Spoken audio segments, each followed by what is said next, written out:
Good morning, Paul Georgie from Allendale. It's Friday morning, March 30th, and the USDA report is out. This long-awaited report on planted acreage.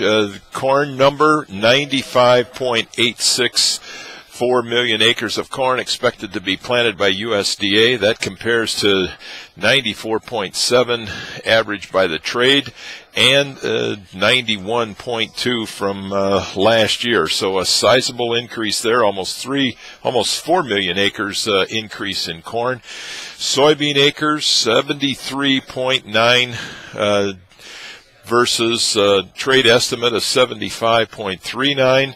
And last year of 74.97. That's a million acres less than what we had a year ago, and almost 1.5 million acres less than what the trade was expecting.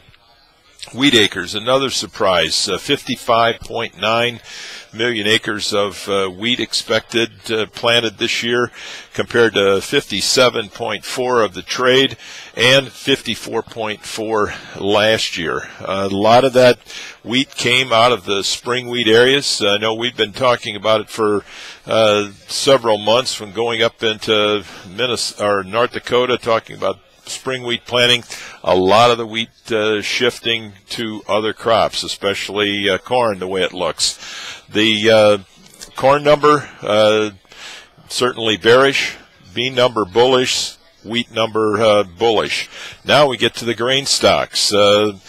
Grain stocks on a quarterly basis as of March 1, 6 billion bushel of corn versus a trade average of 6.15. That's got to be considered friendly, as we've got extremely tight stocks to begin with. So 150 million bushel less than what the trade was expecting. Certainly considered friendly for the old crop stocks. Bean number neutral, might be a bit of a surprise there. 1.372 versus trade average of 1.38, and a year ago we had 1.249.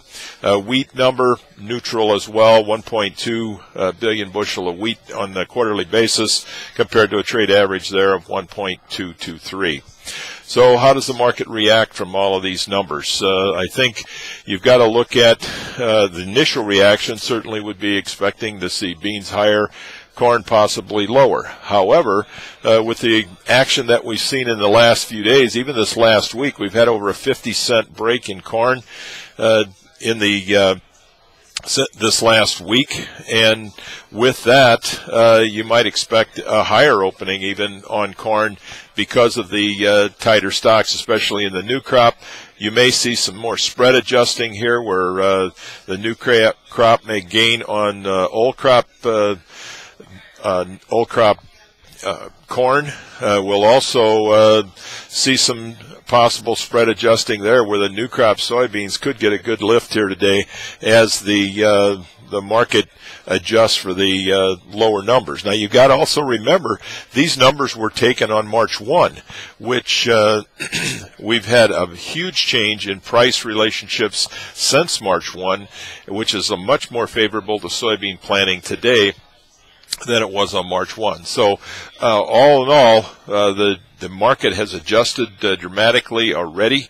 You could see some adjusting here in spreads as the day goes along. Excuse me. So look for some very volatile trade here today. The numbers, again, as they on face value, certainly a surprise to the downside on corn and surprise to the upside on beans. In the livestock trade, cutout values there, again, lower in beef, down almost $1 on the choice and select product. We're continuing to try to find a home for this meat. A very tough struggle there. Futures yesterday took out some key support areas and found a lot of selling pressure.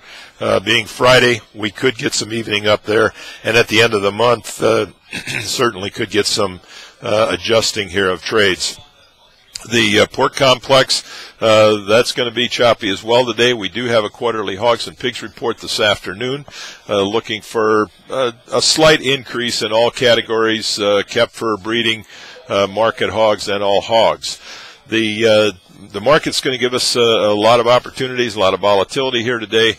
Suggest staying in touch with Allendale's research. We'll be happy to answer any questions that you might have. Just give us a call here at 800-262-7538. We wish everybody a very successful trading day, and we'll talk to you on Monday morning.